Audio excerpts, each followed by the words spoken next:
tí a ò ẹ fojú ló ń jẹ ayọ̀ jẹ lórí ìkànnì yìí o Ṣòkòtì TV YouTube channel Ẹ̀rìmọ̀ Sẹ́lẹ̀kẹ̀ ètò tó yà kílálà pẹ̀lú olólùfẹ́ yìí o Abdulrasaq Adéwálé Ṣòkòtì alágbẹ̀dẹ ọ̀run àdìrà ètò bí ẹni ṣàna ìyàwó ẹ máa wò kàn nìyí láti ìgbàdégbà o bó ṣe ń fọ̀rọ̀ wérọ̀ pẹ̀lú lọ́balọ́ba àtàwọn àgbààgbà nílẹ̀ Yorùbá tó tún fètò ẹ̀ wá ìrànlọ́wọ́ fọ́pọ̀lọpọ̀ tó níṣòro àti gbogbo ọ̀rọ̀ tó ń lọ tó ń jà ràn-ìràn láwùjọ wa gbogbo ẹlẹ́ ó máa wò lórí ìkànnì yìí o Ṣòkòtì TV YouTube channel ẹ máa wò ó.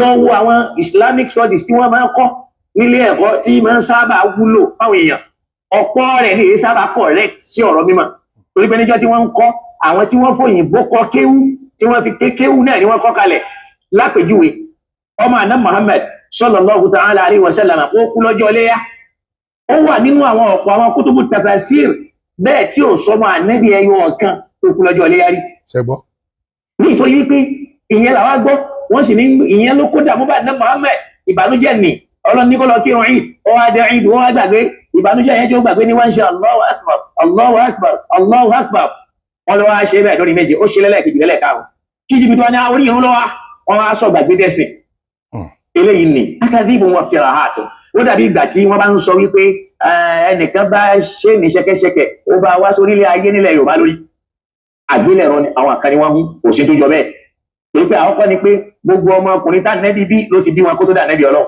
sallallahu alayhi wa sallam kò sì kírun ìdù kárí ní Mẹ́kà Suratul Kawthar suratun madaniyatun súra tí ó sọ̀kalẹ̀ Mẹ́kà tẹ́tẹ́ Mẹ́kà ló ti sọ̀kalẹ̀ Madina ló ti sọ̀kalẹ̀ tí ó sì kírun ìdì rí ní Mẹ́kà báwo lọ́mọ rẹ̀ ṣe wá mẹ́kún Mẹ́kà nígbà Ànábì sì fẹ́ ṣe ìjírà kúrò nínú Mẹ́kà lọ Madina gbogbo ọmọkùnrin tó wà lọ́wọ́ rẹ̀ ní ò sí láyé mọ́ obìnrin nìkan ló kù fún nígbà ó dé Madina lọ́nà tó pàṣẹ fún kó bẹ̀rẹ̀ sí ní gba àwẹ̀ Ramadan àwẹ̀ Ramadan yẹn náà àkọ́kọ́ tó kọ́kọ́ gbà yẹn náà ló fi bẹ̀rẹ̀ ìrun Eidul Fitr léyìí tó ń túmọ̀ sí pé Eidul Fitr là Ànábì kọ́kọ́ kí pẹ̀lú kábàrà méje nì àti kábàrà márùn ó tó wá kí ìrun léyà ó yẹ ká bira wa lérè pé ṣé tọ́mọ rẹ bá kú léyà ó tó wá kú nítúnú àwẹ̀ náà wọ́n gbé yẹn lé wa lọ́wọ́ káàdínẹ́bí tó wá bí ọmọkùnrin bí ó ti kírun Eid mẹ́fà pẹ̀lú kábàrà rẹ̀ méje kábàrà márùn kọ́lọ̀ tó wá yàn dá ọmọ rẹ̀ tó wá kéde fáwọn yẹn pé wulidat li laylatan ghulamun fasammaytuhu bismi abi Ibrahim wọ́n bí ọmọ kan fún mi lóru méjì lónìí o mo sì sọ ló kọ bàbá mi Ibrahim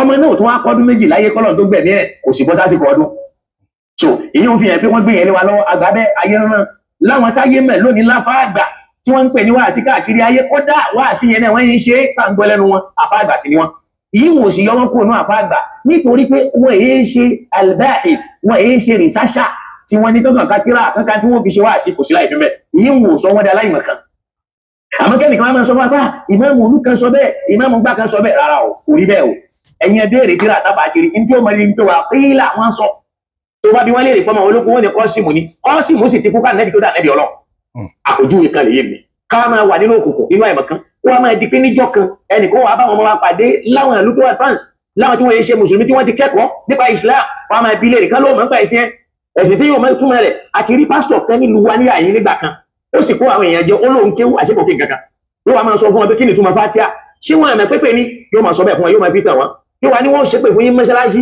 ó tún wá ní kẹ́ ẹ ṣàmì àwọn ẹni wọ̀nyí wọ́n dẹ̀ kó sí lọ́wọ́ Ọlọ́run tó padà fún wa níṣẹ́gun lórí arákùnrin náà kódà bẹ́ẹ̀ làwọn kan tẹ̀lé nù ní Ọlọ́run tó padà tó lẹ́ ẹlòmíì padà tí ojú àpáwá dàbí ojú ara torí bí a fi mọ̀ àwọn èèyàn à ń fojú yẹpẹrẹ àwọn nǹkan nìkan wọ́n kéré pé kìí ṣe irú tó yẹ ká máa rán ìkànnù àpò olóyè.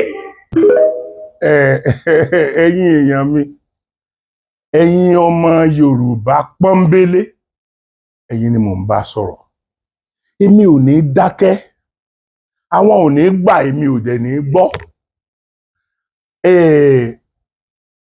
nítorí pé mò ń jẹ́ kẹ́yìn èèyàn mọ̀ pé ọmọ mùsùlùmí ni mí kò sì sẹ́nikẹ́ni tó lè mí kúrò ńbẹ̀ àfi tó bá wù mí nítorí pé mo jókòó síbẹ̀ láti tako àwọn ìwà àìdá tẹ́ ẹ̀ introduce sí wa. Àáfàá mọ̀lẹ́ni tó sọ̀rọ̀ tán yìí. Ẹ gbọ́ irọ́ bíi 5 àbí 6 ló já nínú ọ̀rọ̀ bíi 3 bí ọ̀rọ̀ bíi 3 minutes tó sọ yẹn. Irọ́ bíi 3 àbí 4 ni ló já. Now, nígbà tó ń wá sọ tiẹ̀ bó ṣe sọ yìí, tó jẹ́ pé gbogbo ìta ti ń gbọ́ bọ̀ lọ́yẹ̀ lẹ́nu àwọn ọ̀pọ̀lọpọ̀ ń ló tako ohun tó sọ yìí. Òun dẹ̀ ń jẹ́ kó yé wa pé nínú àlùkùránì ló ti ń kó tiẹ̀, bó ni wọn ò ṣe ní sọ adẹ lẹ́nu 2 ẹlẹ́nu 6. A wà wí ta láì wí ní àwọn kan mùsùlùmí ni wọ́n ń bú ànábì, wọ́n ń ṣe kinní kan, wọ́n ń kàfàrà ẹ̀sìn kan ṣe kinní kan. Táyé ó fi dọ̀run, tílẹ̀ ó fi sú, tí ń fi dàgbà tí ń dògbò tí ń rebi Ọlọ́run, ibi tí Ọlọ́run mú àwọn èèyàn lọ. Ìmọ̀ tako tí ò bá ti dáa ni, tí ò bá tọ̀nà, ìmọ̀ tako ni. Ìmọ̀ tako ni. Ẹ̀ẹ́dẹ̀ lè pa mí, Ọlọ́run ò fún yín lágbára tẹ́ ẹ fi lè pa mí. Ṣé mọ̀ pé ikú tí ó pa ọdẹ ń bẹ nú apó? Ikú tí ó pa àgbẹ̀ ó ń bẹ lọ́rùn ebè. Ikú tí ó pa kálukú Ọlọ́run ti mọ̀, kò ní sọ̀kalẹ̀ wá pa wá. Nǹkan kan ni ó fi ṣe sábàbí ikú yẹn. Ìyẹn lè ẹnìkan ó fi gbéra láti Èkó tí ó wà nínú mọ́tò, gẹ́gẹ́ bá a ṣe sọ pé wọ́n ń jíyàn gbé káàkiri, tí ó dẹ̀ wá mọ́tò láti Èkó, tí ó dẹ̀ lọ tí ó èdè Sókótó, tí nǹkan kan ò ní ṣe, torí ikú rẹ̀ àyànmọ́ rẹ̀ àkọ́mọ́nà abẹ̀yẹ. So bí n bá kú lọ́la, má lérò pé wọ́n ló pa mí. Wàláì tàláì, agbára ẹ ò gbé, agbára bàbá tó bí ẹ ò gbé láti pààyàn. Àfi ẹni tọ́lọ́ máa pé àsìkò ẹ̀ ti tó. Ṣé rí ẹ̀yin èèyàn mi, a mọ̀ nídìí láti fura. Àìfura pánsá lójú ó jáná, àìfura àjà ló ṣe jè. Ó lé tí ò wá fura, ó lé tí ń kó wa nílẹ̀ Yorùbá o. Wàláì tàláì súnmọ́bìláì làṣíráwà, ó lé tí ń kó wa nílẹ̀ Yorùbá. A dẹ̀ gbọ́dọ̀ ṣọ́ra. Tá a bá ṣọ́ra, ẹ̀yin rẹ̀ ò dáa o. Èmi ò ní parọ́ fún yín o. Ẹ̀yin rẹ̀ ò dáa o. Now, mo sọ pé èyí máa mú mọ́ra ni. Ń tó wá fi brọ́dà mi Kírísítẹ́nì kan hàn yín, tí ẹ̀rù Ọlọ́run ó tún bá yín nígbà tẹ́ bá gbọ́n tí ẹni náà tún sọ. Pastor, I beg you in the name of the God you believe, answer me this question. Your children are in their room. There is a lion approaching your children. The lion hasn't entered your children's room. You have a gun. Choose between this.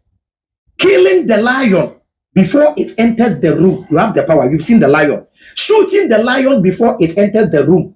And allowing the lion to enter the room. Eat some of your children before you shoot the lion. Which one makes more sense to you, Pastor?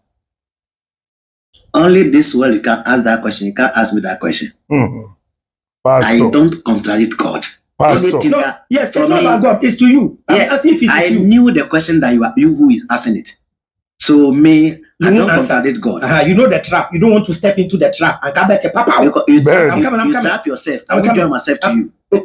You say you won't answer. Okay, he said it's okay. Yeah, so you don't want to answer because you see that, with all due respect, when we judge your God with what he did with Satan, your God lacks common sense. Your worst enemy, Satan, is disturbing you. Instead of putting Satan in hell, you didn't put Satan in hell. Give Satan to human beings. Now Satan is disturbing people. Look at what Christian your God did. When he saw that Satan was disturbing men, Genesis chapter 6, this God regretted creating man. A God who regretted creating man, but didn't regret creating Satan. What do you mean? Now, God said the only way he can save mankind is to cause genocide. Do you know genocide? This your God brought flood, killed children, killed pregnant women, killed everybody, and saved only 8 people. Still, he couldn't stop sin. He went and chose Abraham, chose Israelites. The Israelites became slaves. The Israelites who were slaves, he took 600,000 people from Egypt. He killed all of them and spared only 2. 600,000 minor. 600,000 minus 2. How many people did he kill? He killed all of them. Satan didn't kill one in the wilderness. I dare pastor to show me where in the wilderness there's 600,000 people. God killed all of them. It even got to a time when you read Exodus chapter 32 verse 7. He told Moses, stand aside. I will kill all of them. This your God, the Christian God that I see, he lacks critical thinking, has no problem in killing his creation, but have every problem in killing Satan. If your God got power, let God go kill Satan. That's why I left religion. It doesn't make sense. So as a human being, all that you need is common sense of good judgment. Imagine I work at Liz Media. I should be a good person. I shouldn't go around lying about people. When somebody leaves his phone at work, I don't have to steal. That is common sense. When I'm driving, I have to observe road signs. Common sense. When I'm buying fuel and the car is petrol car, I don't go and buy diesel. If I buy diesel, I don't have common sense. This is simple. When I walk out naked, I am a madman. Yes. Pastor, simple. So please, I think you love me so much and you think I am lost. Please, I've discovered myself. I'm not here to worship God. I am here to make the world a better place. So my teaching is, I tell the youth to be industrious, to invest in themselves. Yes, there is nothing wrong in believing there is God. God does not contribute anything to anybody's life. Nothing. I'm repeating again. If you smile, you show me one thing God have done for you today. One thing, show me one. Hey, you show me one thing God have done. God forgive us. My life. Your life. I am briefing. So I am briefing. So me. I am briefing. So me. Am I not briefing? You are not briefing now. Why am I briefing? Why are you briefing? Because if I cannot tell you, all done. I will give it to you. Let me land so that man of God. I'll just add a minute. Just a minute, man of God. One beautiful thing is this universe. We met it. There is everybody brief. I'm Robert brief. Ashawo brief. Pastor brief. Everybody will die. Death is not a punishment for humanity. Animals die. Everything die. Tẹ́ ẹ bá lẹ́ẹ̀ní gbàṣẹ àwa ó sì máa kọ̀ntínú láti máa sọ fún yín idà alábàáhùn náà ni wọ́n fi pa alábàáhùn gbogbo àwọn tó bá ti kúrò nínú ẹ̀sìn Islam nítorí ó rí àwọn àìṣedéédé kan ń bẹ gbogbo àwọn tó bá ti kúrò nínú ẹ̀sìn mùsùlùmí ẹ̀sìn Christian bóyá ó rí àwọn nǹkan tó kù díẹ̀ káàtó ń bẹ àtàwọn tí wọ́n sì kù nínú ẹ̀sìn mùsùlùmí tí wọ́n ń tọ́ wa sọ́nà pé eléyìí tẹ́ ẹ sọ pé báyìí lórí kò rí bẹ́ẹ̀ àtàwọn tó sì kù sínú Christianity tán sọ fún wa pé eléyìí tẹ́ ẹ sọ pé ó rí báyìí kò rí bẹ́ẹ̀ ẹ dákun kí ni máa yìí sọ tí ò make sense kí ni máa ó béèrè lọ́wọ́ man of God kí ni Ọlọ́run Christianity kí lọ́rùn rẹ̀ ṣe fún yín ó ní my life ṣé ẹni tó ń bi léèrè ọ̀rọ̀ life ṣé kò ní life ṣé ẹranko ò ní life ṣé wèrè ò ní life ṣé dìgbòlugi ò ní life ṣé gbogbo ẹran inú gbogbo ẹyẹ gbogbo ẹja tí ń bẹ nínú omi yẹn wọn ní life so kí ló wá sọ pé tiẹ̀ special nígbà tó yẹ pé common life any other person every other person náà ni wọ́n ní ṣe rí tó bá wù yín ni kẹ́ ẹ gbọ́ tó bá wù yín kẹ́ ẹ má gbọ́ ẹ máa mú gbogbo ẹ̀ papọ̀ mọ́ra wọn báyìí sìn ní wàláhì ẹ máa mú gbogbo ẹ̀ papọ̀ mọ́ra wọn ni torí wípé ibi tá a bá ilé ayé yìí délé ní ó yẹ ká fura o ó yẹ ká fura gan tá a bá wá kọ̀ tá a láàní fura tó èmi ò ní kí Gàmbàrí ọmọ sùn rárá kọ́sà mọ́ fi kí ìyá tèmi ni o tí ò bá ti fi kí ìyá mi ọ̀tán só ti yé yín ẹ̀yin ọmọ káàárọ̀ òjíire gbogbo rárá tí Gàmbàrí bá rí kó sùn kọ́sà mọ́ fi kí ìyá tèmi ni o tí Gàmbàrí ò bá ti fi rárá rẹ̀ kí ìyá mi kàn dànù òkú ìyá àdèlé ẹ dákun kàn dànù òkú ìyá àdèlé ṣe rí ẹ̀yin ọmọ Yorùbá ni mo kàn fẹ́ bá sòótọ́ ọ̀rọ̀ Ọlọ́run jẹ́ ká dánwò ọba wa àti wọkọ̀ sọ àrà sọ̀bọ̀ màá dẹ̀ sọ lẹ́sẹ̀ fún yín nínú ìran Yorùbá báyìí àwọn Fúlàní ti dúró láti gba oko lọ́wọ́ wa gbogbo oko wa tá a ní Fúlàní ti dúró àti gbà gbogbo ìlú wa tá a wá kírètì pátápátá ọmọ Yíbò ti ṣe tán àti gbà lọ́wọ́ wa ẹ dákun ń bò náà ń lé àwa lọ yẹn tí ìwọ bá ní ó kàn ẹ́ tèmi ní ó kàn mí tẹ́yìn náà sọ pé ó kàn yín ẹ dákun ta ló kàn tí Yíbò bá gbàgbóró tọmọ wa lọ́wọ́ torí gbogbo ilé wa ní Yíbò ti ń kílèmù gbogbo ilé wa gbogbo ọ̀nà wa gbogbo ilẹ̀ wa gbogbo nǹkan ṣàǹbáyé wa ní Yíbò ti ń kílèmù ń sìn wọ́n ti jẹ́ ká mọ̀ pé àwọn làwọn nífẹ̀ẹ́ kì í ṣàwa now tírú àdánwò yẹn bá ń bá yàn lọ́wọ́ ẹ wá wo gbogbo plan oríṣiríṣi tí wọ́n ní nítorí Aṣíwájú Bọ́lá Ahmed Tinubu àkọ́kọ́ gbogbo ibi tí àwọn sójà wa DSS wa ọlọ́pàá wa civil defence wa àti àwọn ajìjàgbara tí a ní tí wọ́n ń ràn wọ́n lọ́wọ́ gbogbo ibi tí wọ́n bá ti ṣe àṣeyọrí ẹ̀ ní sọ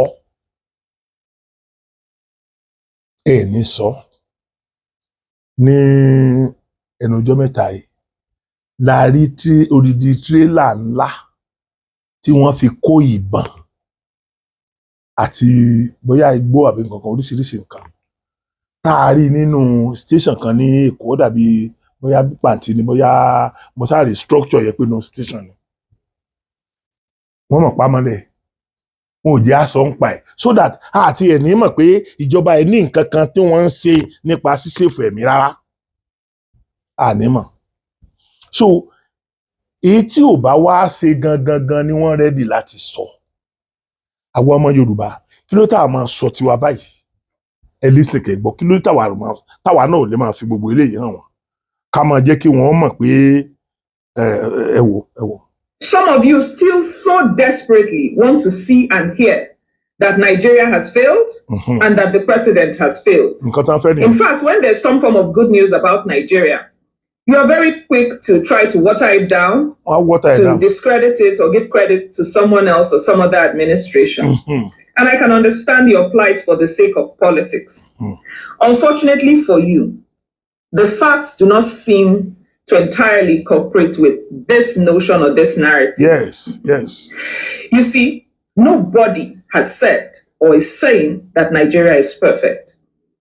Nigeria is not perfect, and neither are you. Perfection is not even the goal. Progress is. And some of us will not sit by and watch you deny that Nigeria is making progress. You can try to, but the facts will remain facts. And the facts speak for itself. Recipsa loquitur. Moving on, when some of you hear or see these policies that have been made to better position our dear country, Nigeria, just because it is not made by your fave, you are very quick, like I had said earlier, to attempt to water it down. Yes. And your common question is, how does this policy affect the common man? Most of you actually hide your negative mindsets behind the common man. But let me tell you that emotional blackmail is not going to work. It's not working at all. What you do not realize is that we are all common men and women. The difference, however, is that some people are better informed, more knowledgeable, and have a positive mindset. And in 2026 and beyond, all of us, the common men and women, we're going to start to push for common sense. So as it relates to us, the common men and women, we're going to start taking the policies and see how they impact in our lives. Today, we're starting off with the Consumer Credit Scheme. This is a policy or a reform by the government, by this government, with the principle of trying to ensure that by the year 2030, 50% of Nigerians have access to credit. And in recent times, we can see that through the Youth Cred, you can type that out, you'll see it on my screen briefly. You can actually get loans. Small businesses can now get loans for up to 2 million naira with an interest rate of about 1.25% monthly. Fact check that. This is for us. And I know that some of you will still come out and say, what will 2 million naira do? Do you look at anyone who makes that statement? They don't have access to such funds. If it is beyond you or if it is beneath you, allow those who can have access to these funds, who need it, to access it. And many of you who are haters, who are trolls, I hope you know that it doesn't exclude you. You can still benefit from it. Just like God, who is so merciful to allow rain and sunshine to shine on the just and the unjust. This is for all Nigerians who qualify, who meet the criteria that are eligible for this, can have access to these loans. Beside or beyond this loan that has been recently made available, it's also important to note that as a country, this particular reform is set to help everyone access credit. And why is this?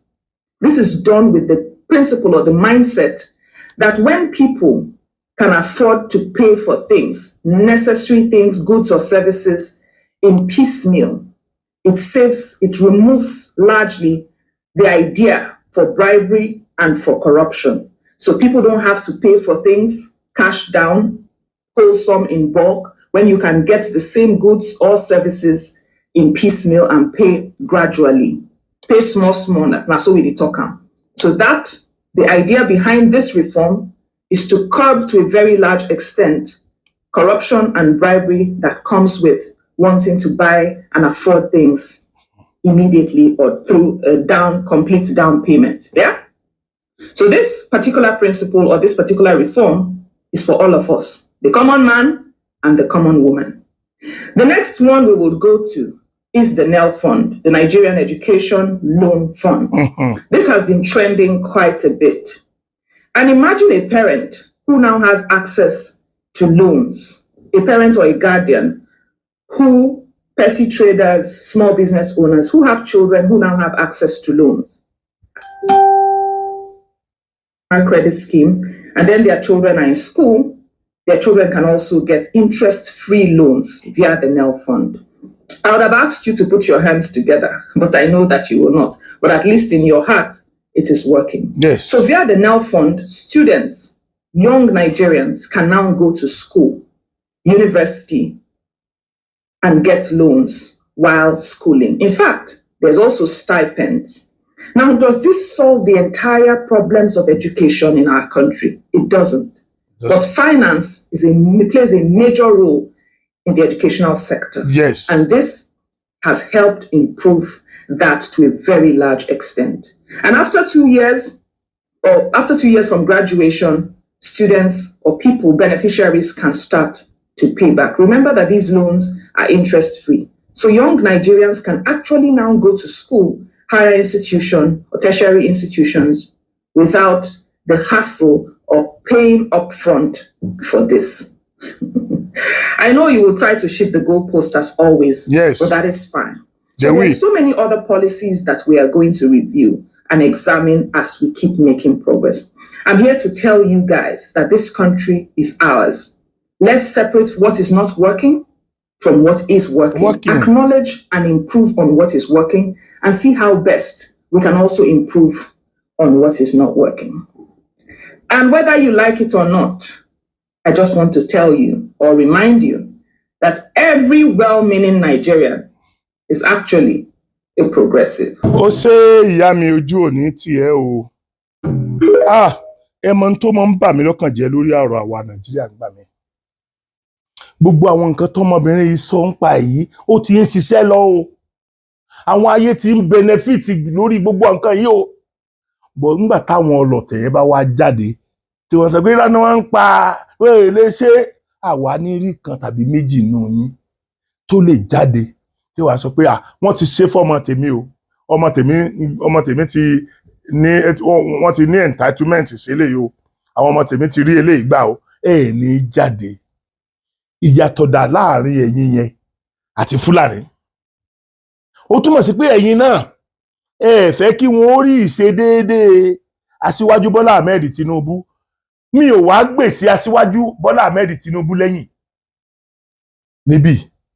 Mo wá gbè sí nǹkan tí ó jẹ́ ìdùnnú ọmọ Yorùbá tó ń jẹ́ ìdùnnú wa lọ́wọ́lọ́wọ́ tí ó sì jẹ́ ìdùnnú wa dọ́là.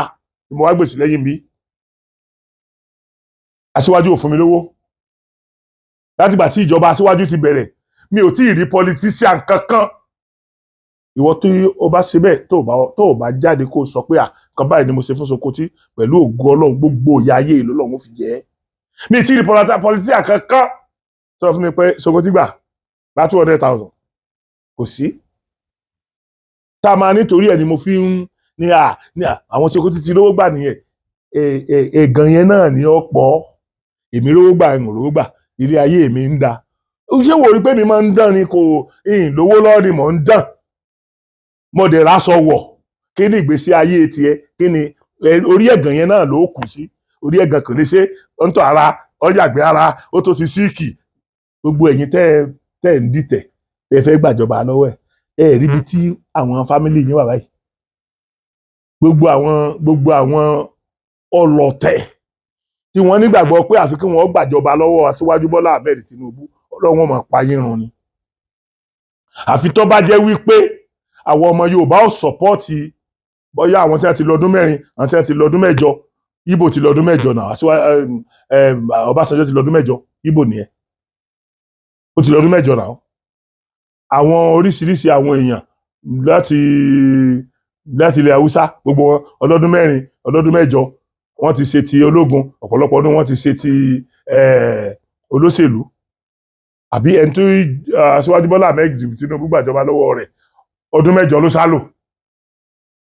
So àfi tó bá jẹ́ wípé nígbà yẹn àwa ń dìtẹ̀ mọ́ yín nígbà tẹ́yìn ṣe ti yín lọ́wọ́ lókù àfi tó bá jẹ́ bẹ́ẹ̀ gbogbo yín ẹ nídìí láti bá wa rẹ́ ni tiwa náà lóde ẹ ó faramọ́ ni o tiwa náà lóde ẹ ó faramọ́ ìgbà tí tiyín dé ẹ̀yin sọ̀jí ká ìgbà tí tiyín dé ẹ̀yin sọ̀jí ká o tiwa náà lóde ẹ ó faramọ́ gbogbo wọn tó wá ń wò mí látàárọ̀ sọ wípé nínú àsìkò tí Aṣíwájú Bọ́lá Ahmed Tinubu ń ṣe ìjọba lọ́wọ́ yìí èmi Adéwálé Abdulrasaq ń rí tèmi ṣe ìwọ náà lè sọ tó bá wù ọ́ kílèmù ẹ̀ torí ọdún mẹ́jọ la á lò àìlọ́dún mẹ́rin pé ẹdúró kí ló fà kí lèyàn ń kú lẹ́ẹ̀dẹ́kú fún náà kí ló tẹ̀ ń kú lẹ́ẹ̀dẹ́kú ṣé bá àti ìlọ́dún mẹ́rin nínú ọdún mẹ́jọ àbí bàbá àti yín ò lọ́dún mẹ́jọ ni ṣé bàbá àti yín lọ́dún mẹ́jọ náà àti wà náà láti lọ́dún mẹ́jọ náà ẹ jẹ́ àti ẹ̀wọ́ bí tí progress ó dé ilẹ̀ Yorùbá táwọn náà bá lọ́dún mẹ́jọ wa pé tí o tá bá lọ́dún mẹ́jọ wa pé a lè wá kálukú lè mú ìdà lọ́wọ́ tó kẹ́nìkan mú ìdà lọ́wọ́ sí kẹ́nìkan mú káwá gé bó ṣe wù wá problem gbèsè ayé yín nìyẹn ṣùgbọ́n kí ẹ ṣe pé àwa ti ń dá owó tiwa láti gbé yín lókè láti gbé state yín sókè láti ọdún yìí yóò wá kan tiwa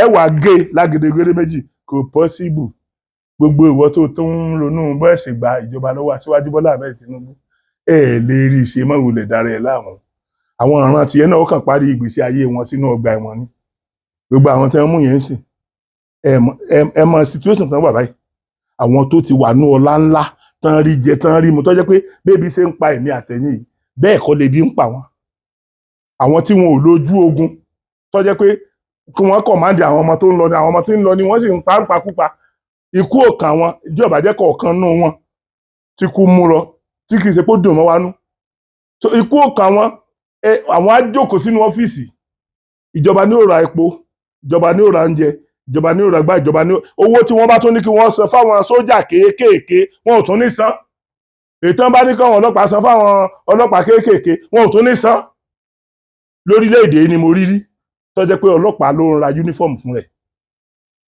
tí ẹ bá fẹ́ rí ọlọ́pàá tó ń dán tó ń wọ aṣọ táṣọ ẹ̀ ń yọ gétọ̀ tí kò ń dọ̀tí òun ló ń fi owó ara rẹ̀ ra ntẹ́ rí lára ẹ̀ mo fẹ́ sọ fún yín pé statement form ọlọ́pàá fúnra ara wọn àwọn IPOs náà máa ń rà wọ́n wá ń tà fún wọn wọ́n ti bá mi ní police station tẹ́ wọ́n á tà fún wọn kì í ṣe 20 times mọ́ torí tẹ́ bá rántí ẹ má sọ mí dọ̀daràn èmi èso ọ̀daràn àwọn ọ̀daràn ni wọ́n máa ń mú lọ police station nígbà tá à ń jà fún ẹ̀tọ́ wa lórí piracy so most of the time tí à ń lọ yẹn wọ́n gbé wa bá wọn ni now àwọn ọlọ́pàá wọn náà wọ́n ń ṣe dáadáa ṣùgbọ́n àfi dáadáa san fún wọn padà. Aṣíwájú dẹ̀ ń plan bí ìgbéga ó ṣe bá àwọn ọlọ́pàá yẹn náà, wọ́n ń plan bí a ṣe máa ní ọ̀pọ̀lọpọ̀ ọlọ́pàá àti sójà nǹkan kan sí. Nígbà yẹn ó ti yàtọ̀ sísìn. Ìgbà yẹn àwọn ọ̀ràn kan ni wọ́n ó kó sínú ẹ̀, bí ìran tiwa bá lọ wọn ò fèèlì ẹ̀. Even kí wọ́n ní òkè o cut off mark wọn 200 ni o, tọmọ tiwa bá ní 400, ọmọ tí wọn tó ní 150 tí ò tí wọ 200 tán wá ni wọn gbà instead ọmọ tó ní. So gbogbo yẹn sì Ọlọ́run ti mú kúrò ńbẹ̀. Gbogbo ibi tí èèyàn ti lè kọ́ iṣẹ́ nípa àwọn ológun, bóyá ológun òfurufú, bóyá ológun inú omi, bóyá ológun orí ilẹ̀, gbogbo ẹ̀ náà ti pín káàkiri south náà sí. Gbogbo ara ti ń pa wọ́n lọ nìyẹn. Ẹ̀yin ò sì fẹ́ mọ̀. Kí ni òdùnnú yín? Ẹdúná ṣàwa nìkan ni, ṣàwa nìkan ni bandits ń lé wa nú igbó. Àwọn ọmọ Yíbò tó ní ó káfò káǹsó, wọ́n tó fẹ́ gbàlú wa lọ́wọ́ wa. Ṣé ojú wa dilẹ̀ tó bẹ́ẹ̀ ni? Ẹ dákun sí ojú wa dilẹ̀ tó bẹ́ẹ̀ ni? Mi ti rò pé mo rántí kí ẹ̀yin èèyàn gbà mo fẹ́ bẹ̀rẹ̀ fídíò yìí. Ẹ dákun ẹ má bínú. Mo kí gbogbo ẹ̀yin ọmọ kóòtù òjìrè káàkiri gbogbo orígun mẹ́rẹ̀ẹ̀rin àgbáyé. Ètò yìí ní tó fẹ́ kó gàgò jù. Ẹ máa mú wa léra. Gbogbo ohun tí ó yẹ kí n tọ́ọ̀tì láyé nínú ìran ọmọ Yorùbá, gbogbo ẹ̀ ni màá tọ́ọ̀tì. Ẹ̀yin kan wá ń sọ̀rọ̀ nígbà tí mo sọ pé kí Sunday Igboho má lọ sí tí mo sọ pé kó má lọ sí Kwara mọ́. Ó yà mí lẹ́nu pé ẹ̀yin kan ìlàjì ọ̀rọ̀ lẹ máa ń gbọ́. Kí n tó ṣe fídíò yẹn délẹ̀, èmi náà sọ pé èmi gan mi ò ní sọ̀rọ̀ nípa Kwara mọ́. Ṣùgbọ́n kí n tó ṣe fídíò yẹn délẹ̀ ni mo sọ pé kò possible kí n má sọ̀rọ̀ nípa Kwara mọ́. Ó túmọ̀ sí pé ní tí mo ní kí Sunday Igboho náà mọ̀ ṣe kò possible kó mọ̀ ṣe, nítorí pé àwọn ọmọ ìyá wa tẹ́ ẹ bá rántí ẹ lọ tún gbọ́ dáadáa. Mo sọ wípé àwọn ọmọ ìyá tiwa, àwọn Àfọ̀njá ọmọ ìyá wa, ọmọ bàbá wa tí ọ̀tẹ̀ sọ di tọ́tẹ̀ dáàrin wa rú ńjọ́ sí. Mo ní ibẹ̀ náà wà. Ṣé mi ò wà káwọ́ gbéra báyìí kí n máa wò kí wọ́n máa pa àwọn ọmọ ìyá mi ni? Àbí Sunday náà káwọ́ gbéra kọ́ máa ọmọ ìyá ẹ̀? Ṣùgbọ́n n tó ń dùn mí jù ni pé gbogbo ẹ wo iye ọba tí mo dárúkọ yẹn, ẹ wo iye ọba 50 something bóyá 54 tó jẹ́ Yorùbá. Ká má rí ọba kan tó ti sọ̀rọ̀ tó ti dìde pé àfaramọ́ nǹkan tó ń ṣe yìí àti kíní kan, tàbí kí Fúlàní Ìlọrin kí wọ́n pàṣẹ kẹ́yìn ọmọ lè yí. Ṣé àwọn náà sanwó oṣù fún yín? Ebi ìjọba local government ti yín ní sanwó oṣù. Ebe ń tó govern local government yín ebi Yorùbá ni. Kí ló dé tẹ́ ẹ bá fẹ́ di ẹrú Gàmbàrí? Kí ló dé ẹjọ́? Torí oró kí ló dé ẹ fẹ́ dẹrú wọn? So ẹ má jẹ́ kí n jẹ́ kíkí ní ògùn jù. Mo tún sọ tèmi pẹ̀lú ògo Ọlọ́run tó sọ tọ̀la. Ní sọ̀tọ̀dún tí ń bọ̀, ní sọ̀tọ̀dún tó tẹ̀lé, títí gbogbo ìgbà tí màá lò láyé ni màá fi máa sọ. Oko àjẹ́ kò ní bè mí. Ẹ̀yin ni oko àjẹ́ ọba. Gbogbo ẹ̀yin tí ẹ fẹ́ lọ síwájú fún ilẹ̀ Yorùbá, tí ẹ fẹ́ kí ọmọ Yorùbá ó ṣàṣepọ̀. Ẹ̀yin bàbá wa tí mo ké sí nípa ọ̀rọ̀ Chief Sunday Igboho àti Ìbà Gani Adams, ẹ ṣiṣẹ́ lórí ẹ o. Tó bá yá màá jáde màá máa bú yín o. Tó bá yá màá jáde màá máa bú yín. Torí nígbà tí ṣe mọ̀ pé ìgbà tí àwọn eléré yòókù tí wọ́n ti wá tá a kò gidi báyìí sìn tá a rí ibi sásí mọ́, ìgbà yẹn la yíjú padà tá a tún sọ̀rọ̀ o. Ẹ mọ̀ pé mo máa ń bú gbogbo ẹni tó bá ń bú àwọn ọba aláyé wa ni. Mi sọ ọ̀rọ̀ ẹ̀mí àwo àwọn ọba aláyé ni mo sọ o. Gbogbo àwọn tó bá ń bú àwọn ọba aláyé wa mo máa ń bú wọn padà ní pé irú òsì wo lélẹ̀ ní tí mo ṣe ńgbà yẹn tí gbogbo àwọn èèyàn fi unfollow mi ní lórí YouTube mi nìyẹn. Ṣùgbọ́n mo dúpẹ́ lọ́wọ́ Ọlọ́run. Ṣé times 10 ni àwọn tí ó unfollow mi gbà yẹn, ṣé kò ti wà lọ́dọ̀ mi ń ṣe? Ìyẹn ni mo fi dúpẹ́ lọ́wọ́ Ọlọ́run pé gbogbo ohun tó bá ń ṣe tó bá ti jẹ́ dáadáa, ìwọ tẹra mọ́. Forget about any other person tí ó bá sọ̀rọ̀ ẹ láìda. Wọ́n lè máa sọ̀rọ̀ ẹ láìda alákọ̀ọ́kọ́ kan máa jẹ, ṣùgbọ́n kò lọ títí irọ́ níbi tó lè rìn mọ́. Òtítọ́ ni ó borí irọ́. Bàbá Ògúndé ní òtítọ́ ni ó lékè láyé, òtítọ́ ni ó kẹ́yìn lọ́run, òtítọ́ àtọ́wà ògòkè àgbà. Ẹ̀yin ọmọ Yorùbá kò ní jù báyìí lọ. Mo kí gbogbo yín pé èyí ń tún máa wá. Ẹ̀yin náà ní ń tún máa bá. Ikú kíkú kan ò ní pa yín. Gbogbo òmìnira tá a fẹ́ gbà nílẹ̀ Yorùbá kò ní sẹ́yìn yín. Gbogbo ìnira tí gbogbo yín fi ń bá wa wá òmìnira ilẹ̀ Yorùbá báyìí, ìnira yín ó kúrò pẹ̀lú ògo Ọlọ́run. Ní kété tá a bá ti rí òmìnira ìgbà yóò kúrò. Wọ́n á sọ fún yín pé in the next 2 years a ní òmìnira ilẹ̀ Yorùbá. Ṣé n pé mi ò announce rí? Mo kàn máa ń sọ fún yín pé bọ́yọ̀ ní bọ́yọ̀ là bọ́yọ̀ kankan. Ṣùgbọ́n in the next 2 years pẹ̀lú ògo Ọlọ́run a ní àfojúsùn ilẹ̀ Yorùbá. Àfojúsùn tó dáa. So bó bá tiẹ̀ wá kú ìjà àárín àwa ara wa, kò possible kí Yorùbá mú àdá kọ́ máa lé ẹ̀gbọ́n ẹ̀ káàkiri tàbí kọ́ máa lábúrú ẹ̀ káàkiri. Àwọn náà ní àwọn aláburú inú wa náà wà ó. Tó jẹ́ pé wọ́n lè lọ da epo sórí nǹkan kan tí wọ́n èpè rí ẹ̀ tí wọ́n bá ní ó ṣẹlẹ̀ tí ó dẹ̀ ṣẹlẹ̀. Ṣùgbọ́n gbogbo yẹn náà mo kà kún wípé àsìkò Ọlọ́run tó. Àsìkò Ọlọ́run tó. Ṣé bá rí driver tó wa mọ́tò tó lọ kó sábẹ́ tírélà tí gbogbo àwọn èèyàn tó wà nínú mọ́tò yẹn ti kú tí driver nìkan kú. A rí bọ́ọ̀sì tó lásídẹ́ǹtì tó parẹ́ láti iwájú dé ẹ̀yìn tó jẹ́ pé kọ̀ǹdọ́tọ̀ nìkan ló yè. Ṣé wọ́n lọ wá ṣiṣẹ́ yẹn ni àbí mi? Ẹ wo ẹ má jẹ́ jù báyìí lọ, ẹ má jẹ́ ogún jù báyìí lọ. Mo kí gbogbo wa pé ojú ò fẹ́ra kù.